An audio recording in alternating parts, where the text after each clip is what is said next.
Hey!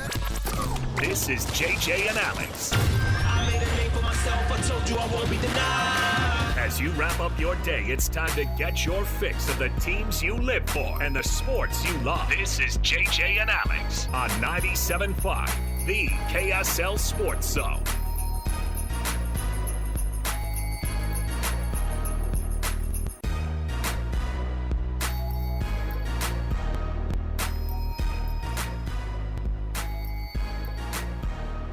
What's going on, everybody? Welcome to your Monday. Thanks for being with us right here at 97.5, the KSL Sports Zone. JJ and Alex, Jeremiah Jensen to my right. I'm to his left.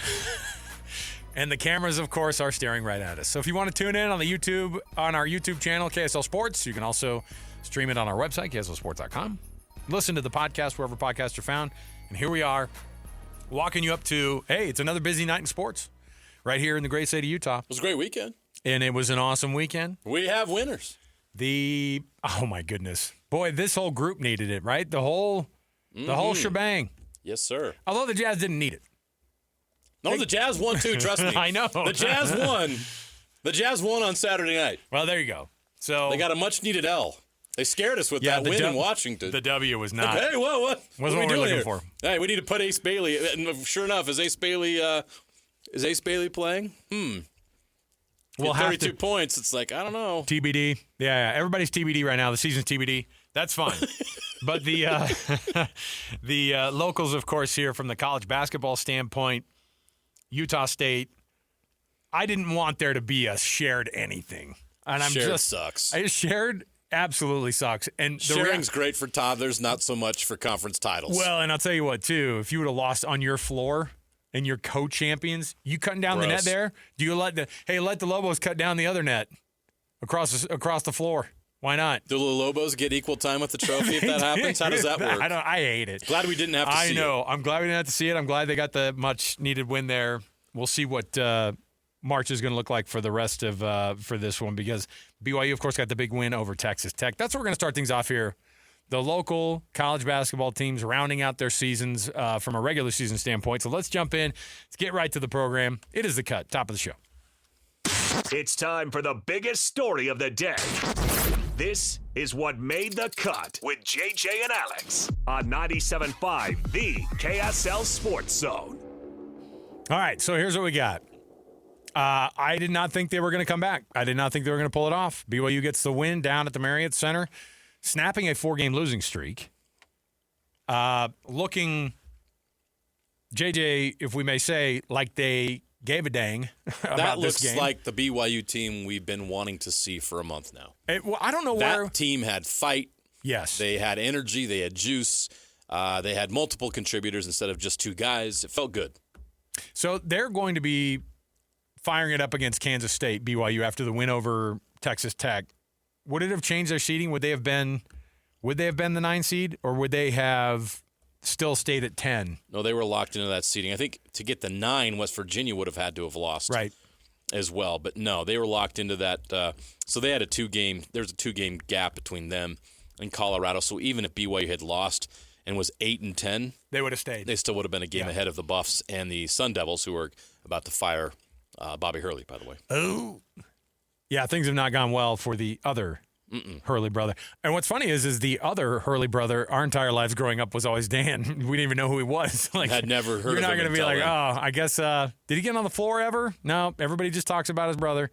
And now it's the other way around. And Bobby Hurley, boy, talk about a legacy you don't want to remember there at Arizona State. But you've got BYU facing off against Kansas State, 10th seeded BYU in the Big 12 tournament. What's funny is they're likely going to be, according to all the projections I saw, you tell me if it's different. I think their composite seeding that I've seen across all of the bracketology is just over 6.5. So somewhere in that 6-7 range, which means they, of course, might get pushed to that 8 where you might see them get pushed because that happens sometimes. Either way, they'll likely be a higher seed in the NCAA tournament that they are in the Big 12 tournament, which is hilarious. But that's how deep the league is. League has 5 teams in the top 25. They're probably going to get 9 teams into the NCAA tournament. Utah facing off against Cincinnati. But now the thing about BYU as a 10 seed, and the same thing obviously goes for Utah, you start day one. and nobody wants to be playing day one. So BYU's got to beat Kansas State, who are the 15 seed in the Big 12. If they win that game, they're awaiting the team who has a bye to the next round, who is West Virginia. And if they win that one, you tell me what the next level was. They were going to have Houston. Yes. Houston. They played Houston last year in the Big. No, they lost to Texas Tech last year in the Big 12 tournament. But Houston has had BYU's number in a lot of ways for a long time, and they play really, really good defense. Houston and Tech have been the teams that have owned BYU in league play. And for BYU to get a win against Texas Tech was huge for a lot of different reasons. So they end that win streak, or that losing streak on Saturday. How much of that is the juice of that final game for the seniors? Texas Tech obviously aren't as interested in winning that game. I don't want to say that they came in and lost that thing and they just didn't care. I do think that there's a level of they knew where they were going to be in the Big 12 tournament. They had a chance to move up a spot with a win. So they had something on the line. BYU comes in, and despite being down, the comeback was real. They actually finished it off this time, and it was an electric scene there at BYU. Don't know if I love the court storming, but, fun thing. Here's what you're not going to get, though. Like A.J. DeBonsa, that's his last game there. And you talk about the wild ride. It's been as wild of a ride with A.J. the year and a half running up to when he even started to play a game for BYU, who feels like he's been at BYU for 2.5 years because of all the time he spent in Provo and pumping that brand up, and the anticipation was just as big. And so he had a great final game. He and Rob Wright III. By the way, he's just named Freshman Player of the Year. Okay. In the conference. Not Conference Player of the Year. So did they? I went to Jaden Bradley of Arizona. Did the teams come out yet? They did. Yeah, we just got a release. I can find it. So it just happened. Because I saw they got this week's starting kind five. of breaking news. Sorry, we didn't break. We didn't push the sounder. Annapolis. Let's head over to the most important part of our studio, which is of course the breaking news desk. This one is the Big 12 awards, postseason awards, breaking news desk. JJ, what do you have? A.J. DeBonsa has been named the Big 12 Freshman of the Year. He becomes the 7th player in program history to earn Freshman of the Year accolades, and the first since Jonathan Tavernari in 2006. Hey, we know that guy. 2007, our friend JT. He also picked up first team All Big 12 and All Freshman team accolades. Richie Saunders, second team. Rob Wright, third team in the Big 12 awards. I'm glad Richie got the nod. He was a first team guy last year.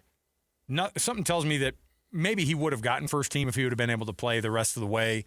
Where did Toppin end up? Did they give him a first team nod even though he missed half of the conference first season? Team right now. Because that guy was on his way to winning the Player of the Year award. He was. He's got to be first team.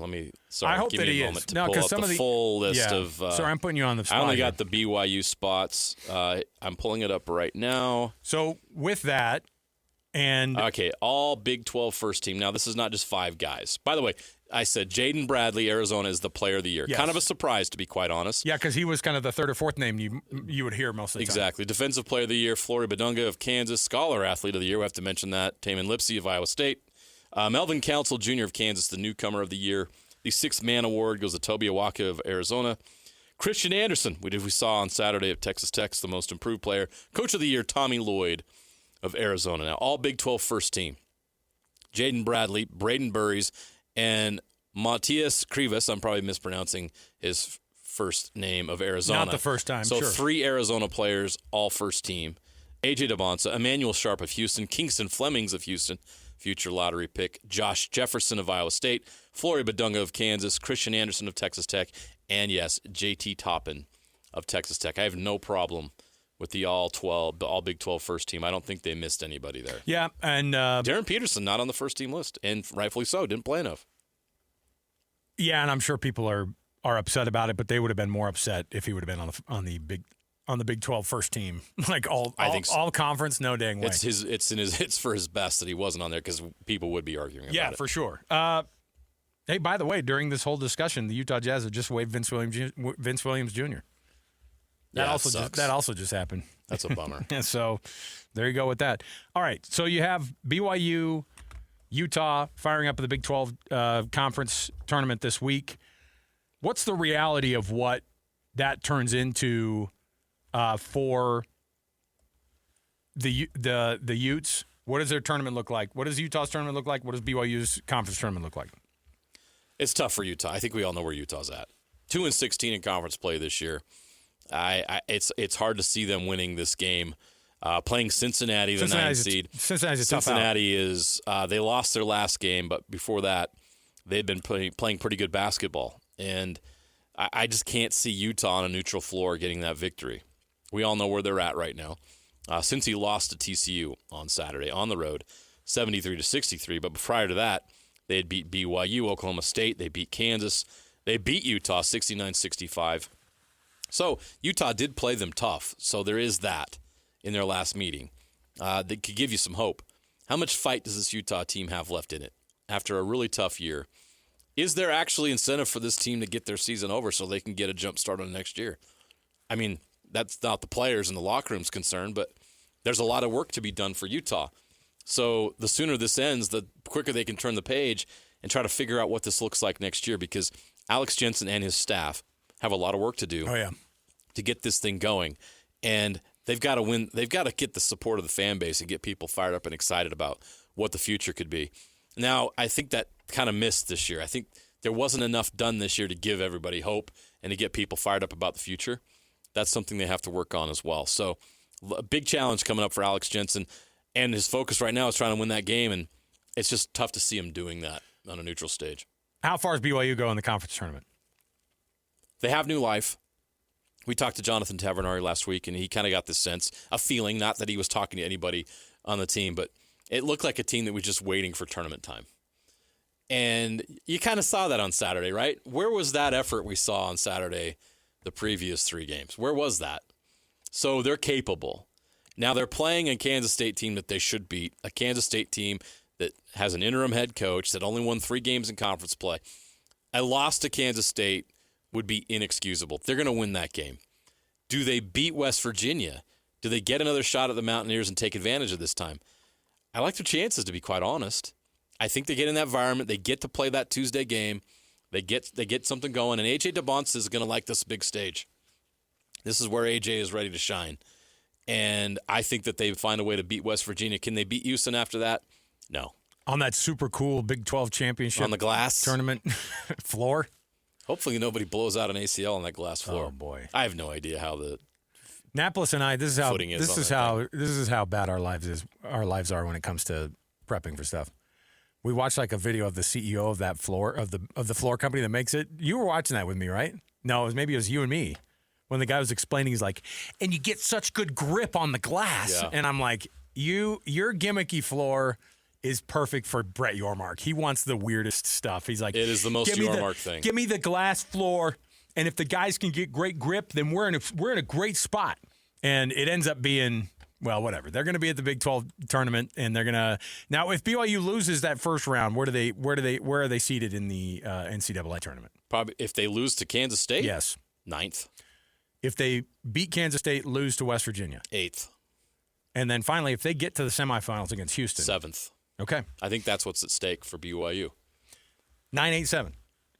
I think so. I don't hate it. Still has BYU as a 6th seed. Yeah, CBS has them as 6 as well. Which, look, a lot of you are saying that's crazy. It really is. But you look at their resume, it's pretty good. Yeah. They didn't get as many quality wins as they wanted, but they did get some. They had a lot of opportunities for them. And remember, you got to remember, this is a full body of work. BYU was elite until all the injuries happened early in the year. Yeah. They really were. And that still holds. And what they accomplished before Richie's injury and before the struggles in conference play, it still matters. It's funny that it's not going to happen, but Lenardi's got BYU as a 6th seed playing UCF in Greenville. Oh, boy.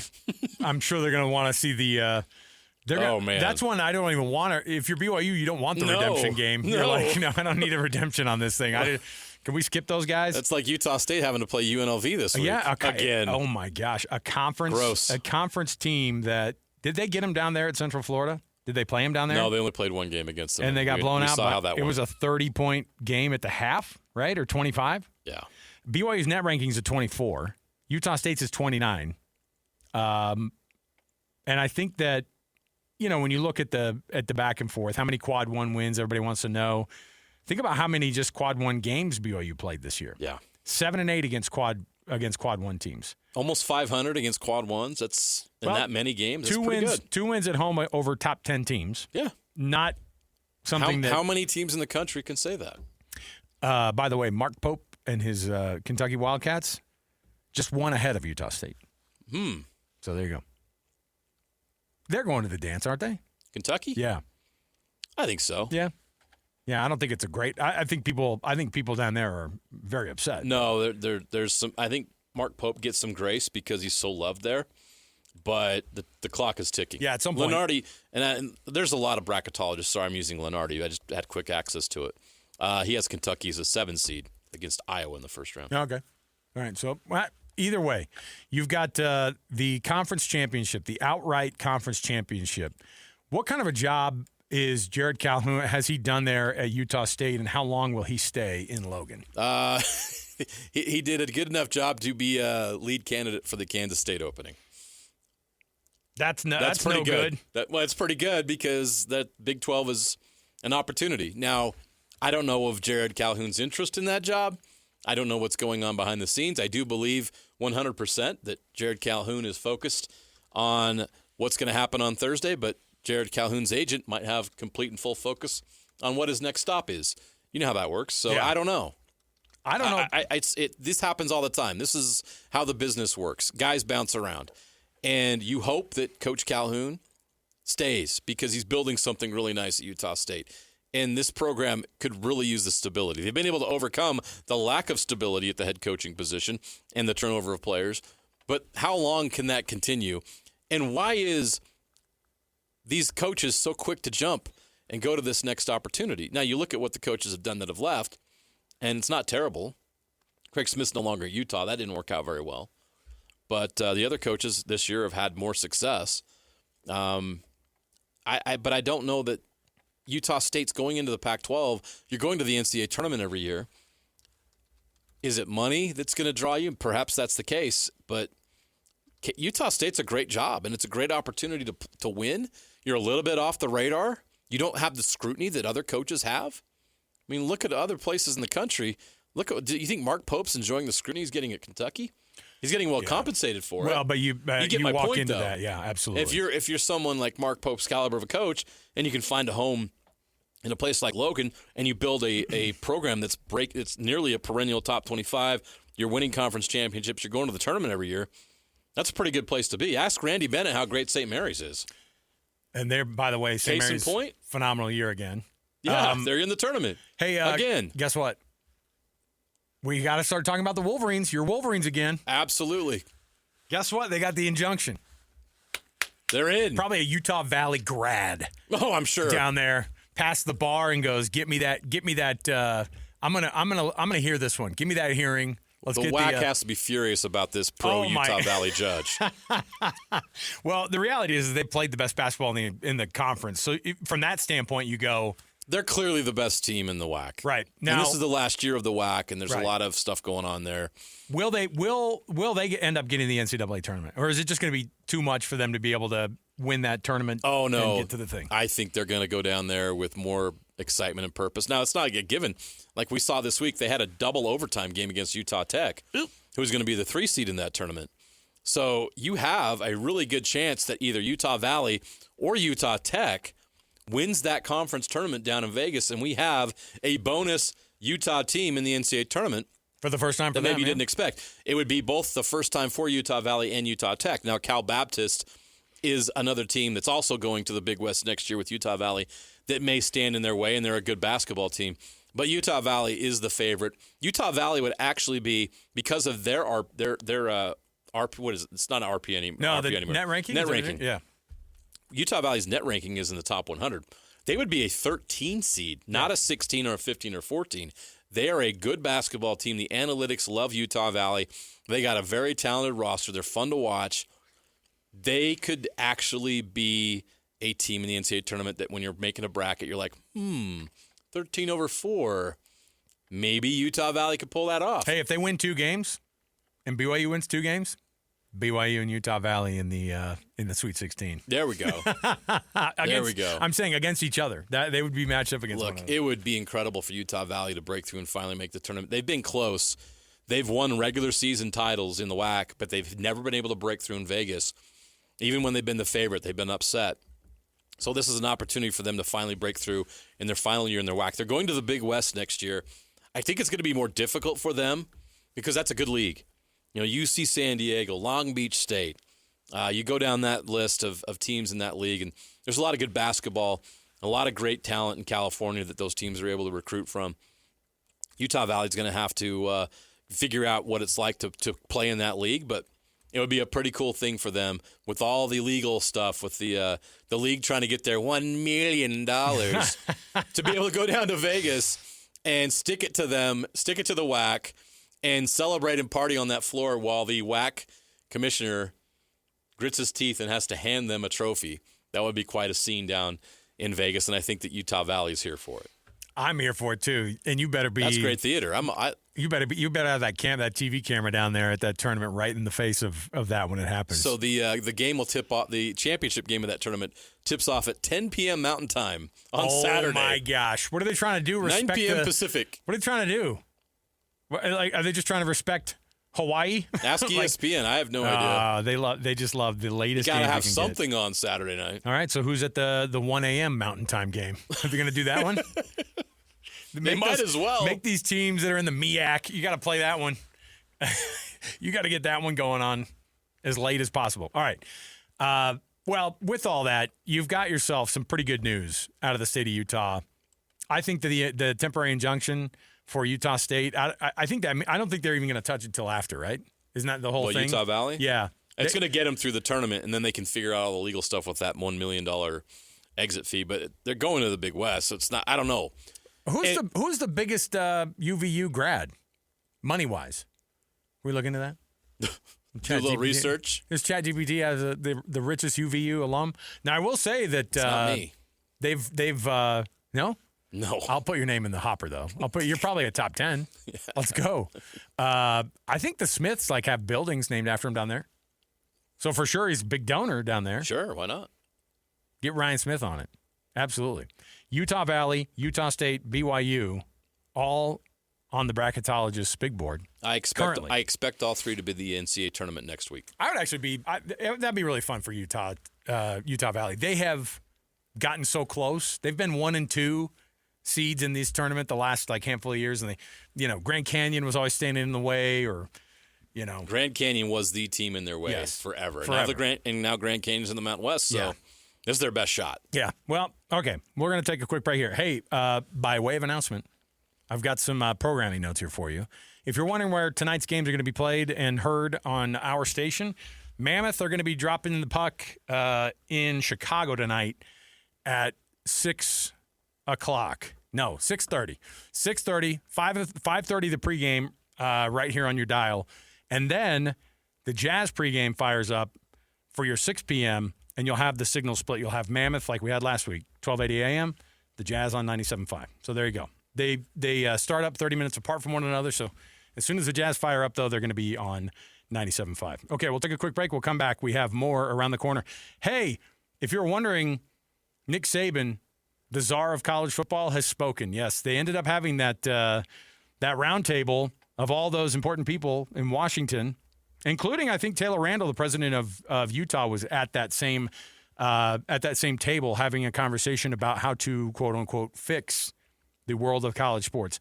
Don't worry, because Nick Saban has a lot to say, but no fix. Listen to it next right here, 97.5 the KSL Sports Zone. Your home for the best coverage of the Jazz, Utes, and Cougars is right here on The Zone. This is JJ and Alex on 97.5, the KSL Sports Zone. Hey, welcome back, everybody. 97.5 the KSL Sports Zone. JJ and Alex on a Monday here with you. Thanks for being with us. Jazz tipping off tonight against the Golden State Warriors over here across the street at Delta Center. That starts up at 6 p.m. pre. 7 p.m. is going to be your tip-off.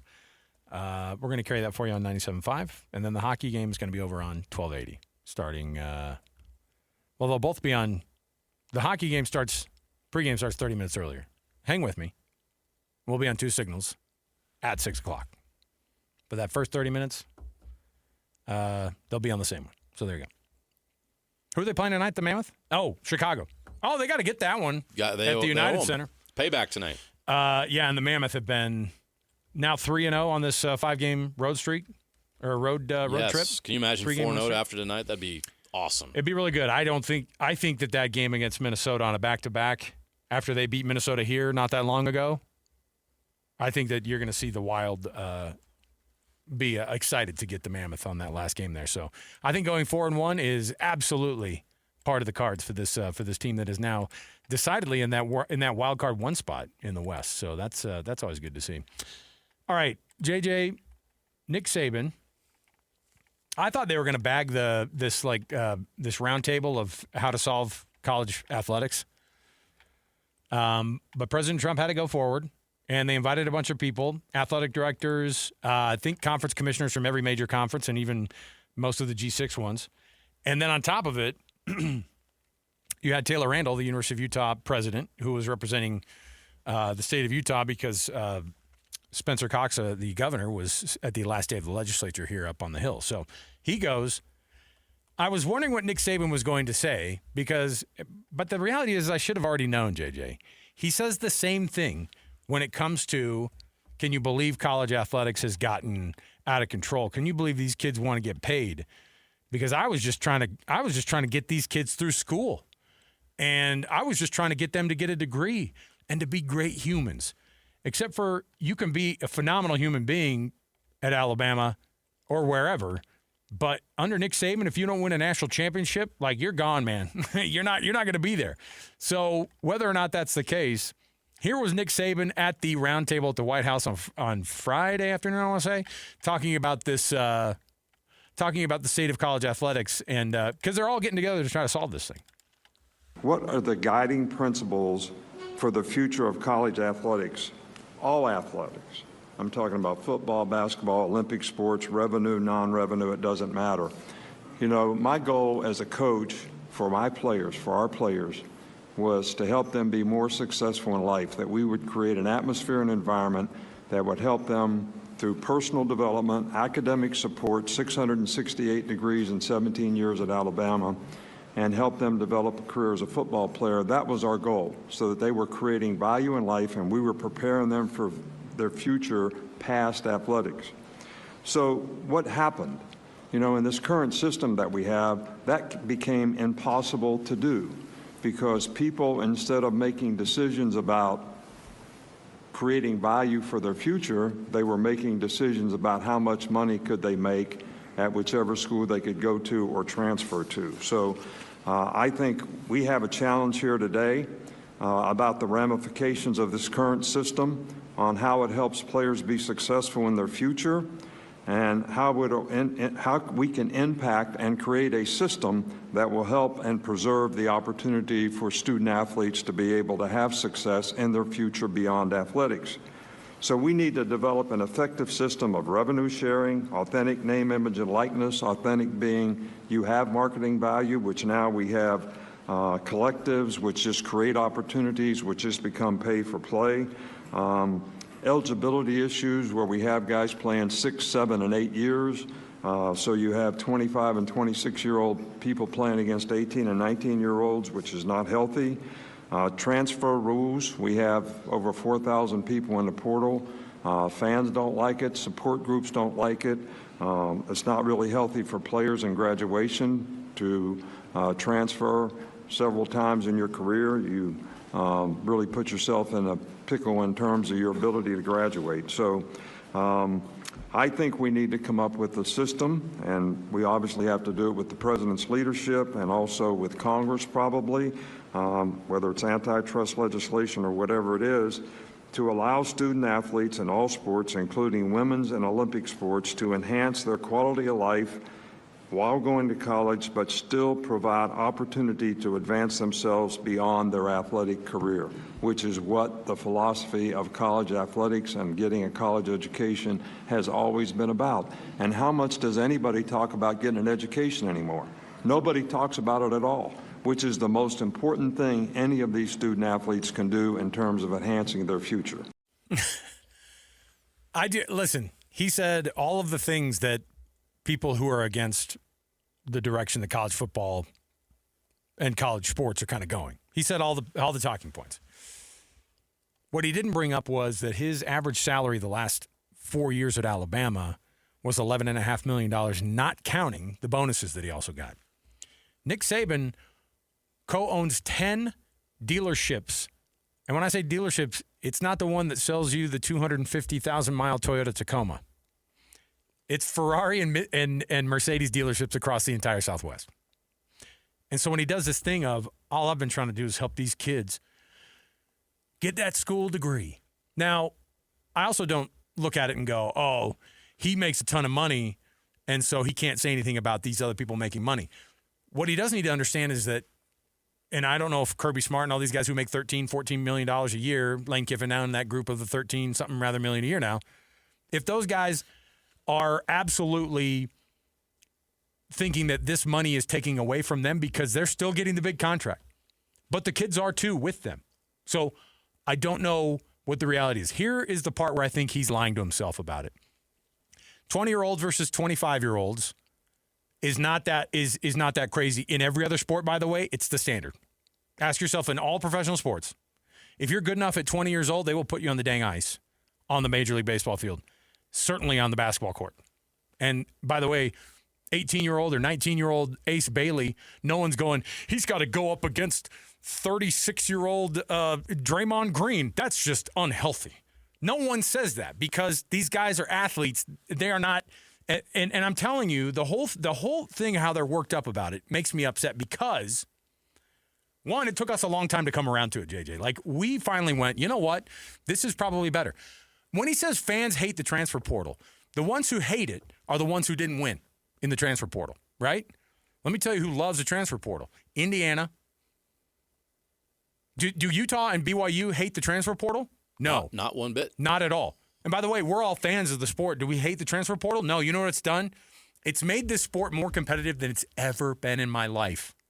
Right? More schools have a chance to win a national championship today than 5 years ago. Let's not joke. If the transfer portal or the money that's being paid out to these players didn't exist, you would not have Indiana be a national champion. Now, that upsets Alabama. We see it every year, how pissed they get when they're not. I can't believe we didn't get into the college football playoff. And guess what? They haven't been good enough at all to be at the level that Nick Saban was. That's not just because of Kalen DeBoer. Now, that's a big difference between Nick Saban and Kalen DeBoer. But let me tell you what happens. DeBoer has to deal with so much more now, the stuff that Nick Saban didn't want to deal with. That's why he left, right? He was like, I'm out. I can't do this. Miss Terry and I are going to pick up roots. Miss Terry asked me the other day. Remember that one? He was like, Miss Terry asked me the other day, why aren't they so focused on a degree? They're student athletes. I was like, Miss Terry, come on. We all know what the score is on this. These athletes have been making your husband this much money for decades. You know how much money it is? $150 million is how much Nick Saban made. That was his career earnings? Okay.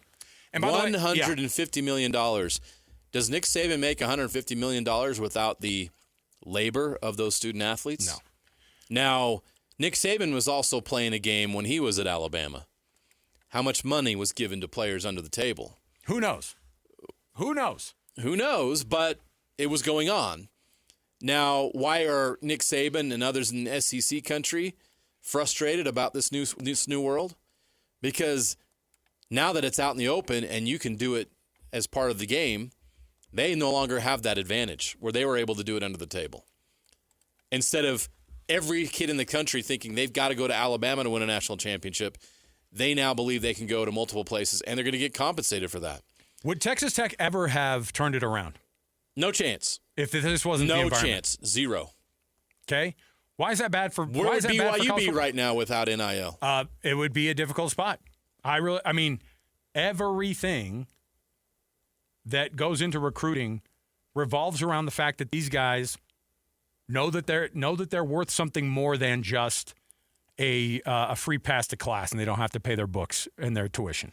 They're worth so much more. Now, how is it going to affect the nonprofit sports out there? We have no idea. But I will say, how did they operate before? They were not making money before. How did they Those operate sports before? weren't healthy before. We've seen in our lifetime massive cuts to athletic departments. BYU wrestling used to be a thing. Where'd it go? Right. How many programs have been cut over the years under the old system? Meanwhile, football coaches are getting paid seven-figure salaries. Yep.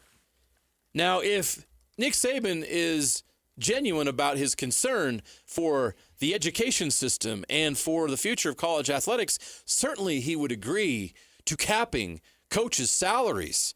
Certainly he would agree to not allowing coaches to take any outside money just besides the tax money they're being paid. Remember, a lot of these coaches are the highest paid public employees in the state they reside in. Which is wild. Should we fix that, Mr. Saban? Should we fix that? He didn't. We didn't bring that up, did we? Right. We didn't bring that up, Coach Saban, did we? But he also just asked questions and then never actually. He goes, "We're here to answer these questions," and then he said, disingenuous. "Thank you so much," and then walked away from the table. I wish things went back to the way they used to be when I was in charge and when I was in control of these young men. I want it to go back to that. Look, I love watching the videos when he's on the field and he goes, "Mike, what the hell happened? Get back over and run that route again." Like, I love that stuff. That's a football coach. You know what I mean? Like, that's the guy I grew up under. Look, Nick Saban has incredible philosophies, incredible advice. He is a remarkable football coach. But there's a reason why his shtick didn't work in the NFL, nor Urban Meyer. Because it's about control, and it's about it really is about forced labor in a sense, right? Like, you guys are going to bust your tail and you be happy with the books and scholarship you get while I build a $150 million financial empire. Let me just bring up real quick. Which features how many car dealerships? 10. Who earned those car dealerships? Did Nick Saban earn? Sure. Ferrari and Mercedes-Benz across the South, and Lexus for dealerships. Every player he got to the NFL, there were 10 that didn't make it. And how are their lives right now? Well, let me ask you this, too.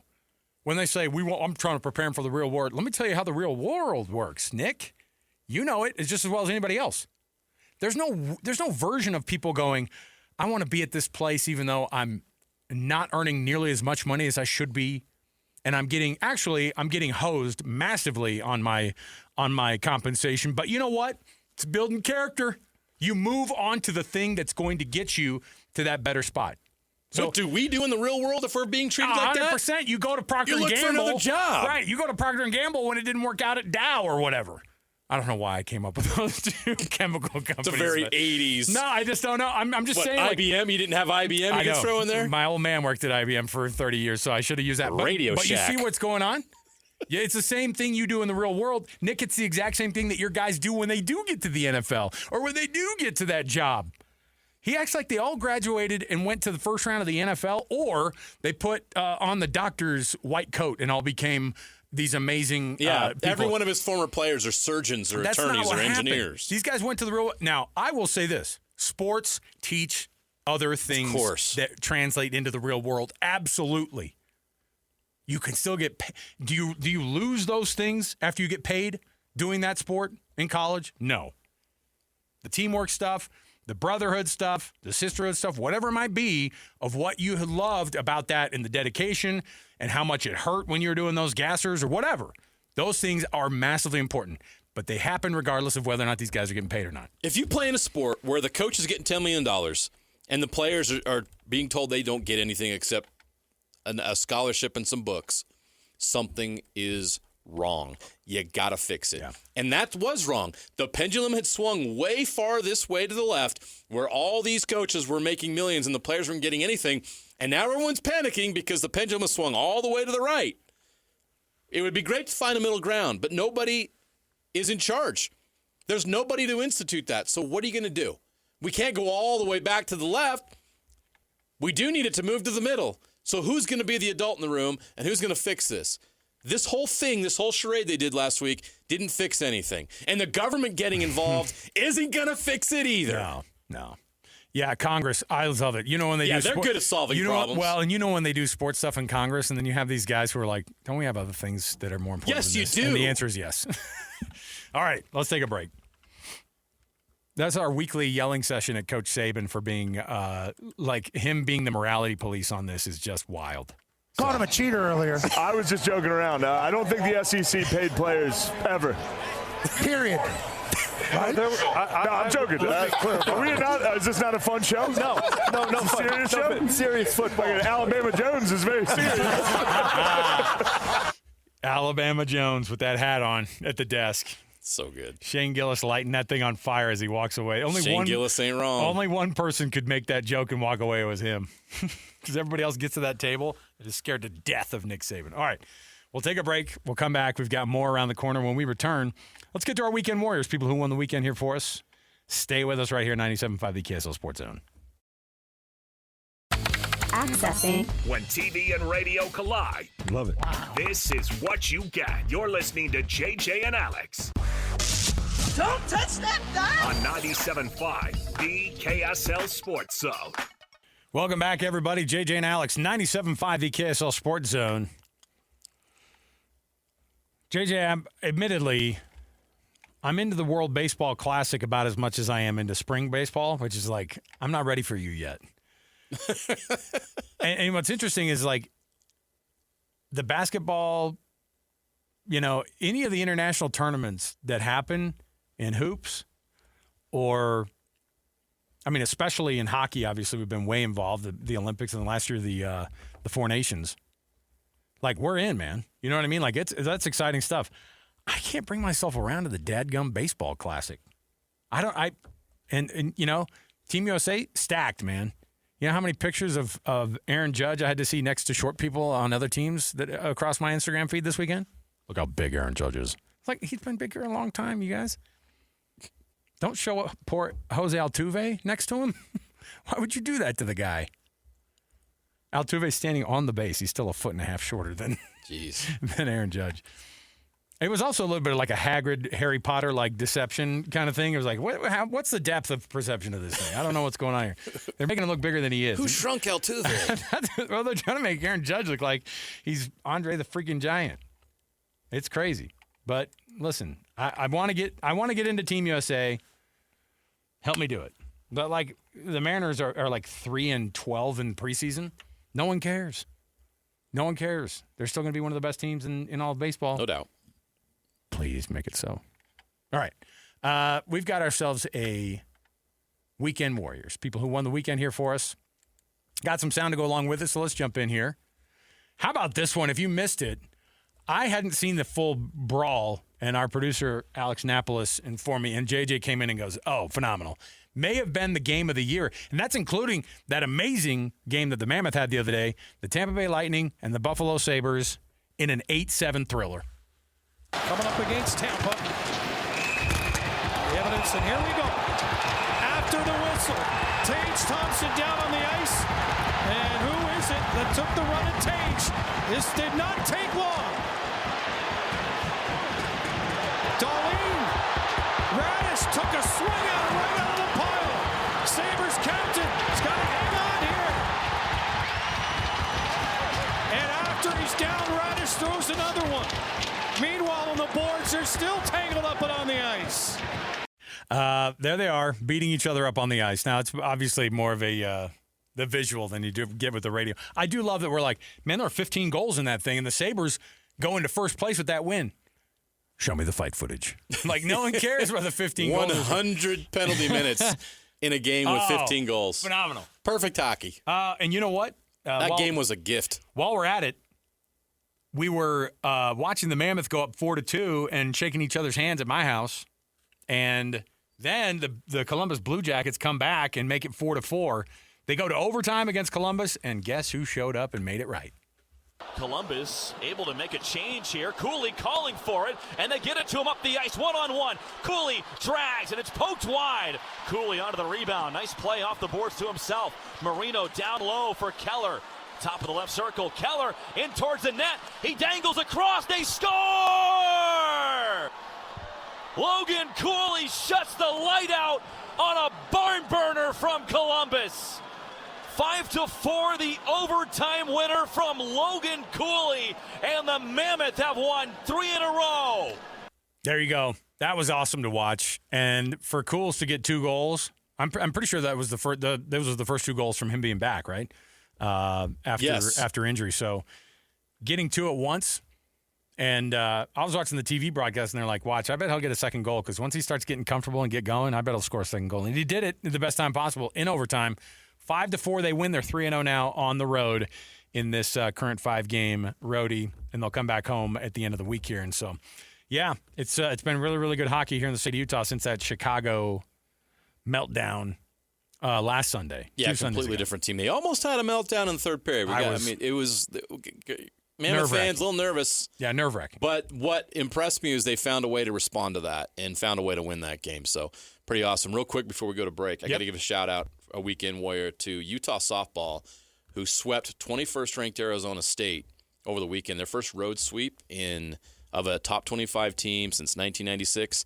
They outscored Arizona State 35-11 in the 3-game series. Now they're now ranked in the top 25 for good reason. So all right. Shout out to Utah softball. I did have somebody wondering, F1 started up this weekend. Yes, Mercedes got a 1-2 finish. Ooh, there you go. So there you go. Shout out. Also, Weekend Warriors Mercedes. Yeah. Was Nick Saban there? He probably owns the With cars. his dealership? All right, we'll take a break. We'll come back. When we do return, Jake Scott, Utah Jazz pre-half and post, and, of course, host of Jake and Ben, going to join us. We're going to talk about this Utah Jazz rest of the go here. They're going to be playing tonight against the Golden State Warriors. What's it look like the next 18 games for this team? Stay with us, 97.5, the KSL Sports Zone.